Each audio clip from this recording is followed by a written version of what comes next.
akan membahas tentang teks negosiasi atau tawar-menawar. Di sini ada yang pernah melihat atau bahkan melakukan proses tawar-menawar? Pernah ya? Nah, Ibu juga mau tanya, di sini ada yang sering nemenin ibunya ke pasar? Ada ya? Nah, kira-kira nih, setelah kalian melihat ibu kalian ke pasar, kan biasanya di situ ibu kalian tawar-menawar sama pedagang ya? Kira-kira nih, skill tawar-menawar kalian itu udah sejauh ibu kalian apa? Belum. Nanti kita belajar ya. Oke, jadi saat kita melakukan tawar-menawar dalam proses jual beli barang, maka hal tersebut dinamakan negosiasi. Nah, di dalam materi bahasa Indonesia kali ini kita akan membahas tentang teks negosiasi. Yang pertama, pengertian teks negosiasi, lalu tujuan teks negosiasi, ciri-ciri teks negosiasi, struktur teks negosiasi, dan yang terakhir kaidah kebahasaan teks negosiasi. Tidak cuma itu, Ibu harap pada pertemuan kali ini kalian aktif bertanya ya. Setelah Ibu kasih materi, kalian bisa membuat teks negosiasi lalu mempraktekannya. Yang pertama, materinya pengertian teks negosiasi. Boleh dibuka buku tulisnya?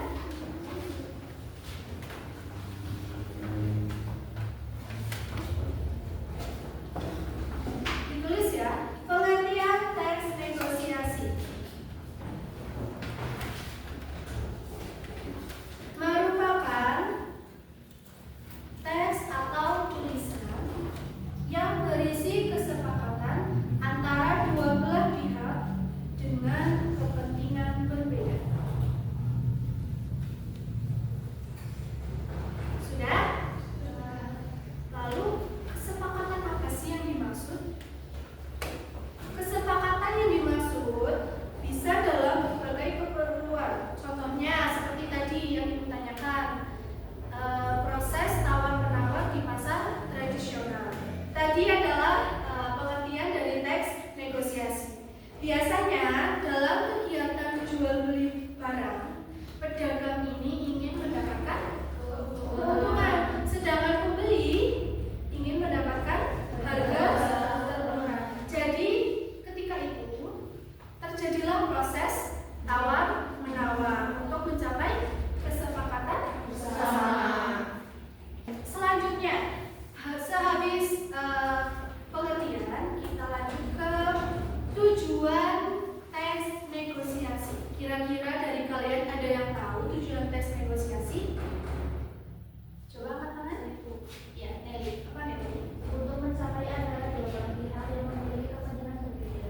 Oke, betul. Kalau ditelaah dari pengertiannya, mungkin kalian bisa memahami ya. Tujuan dari teks negosiasi itu adalah untuk mencapai kesepakatan bersama antara dua belah pihak yang memiliki kepentingan berbeda. Nah, teks negosiasi tidak hanya digunakan oleh penjual dan pembeli dalam melakukan bisnis saja, tetapi juga digunakan untuk mencari jalan tengah dari masalah yang dihadapi. Kemudian setelah tujuan, kita lanjut ke ciri-ciri teks negosiasi. Yang pertama, menghasilkan kesepakatan bersama. Yang kedua, menghasilkan kesepakatan yang saling menguntungkan. Berarti antara pembeli dan penjual itu tidak ada yang dirugikan. Berarti saling menguntungkan. Berarti penjual juga mendapatkan untung, pembeli juga mendapatkan harga termurah. Lalu yang ketiga, memprioritaskan kepentingan bersama. Yang keempat, sarana untuk mencari penyelesaian.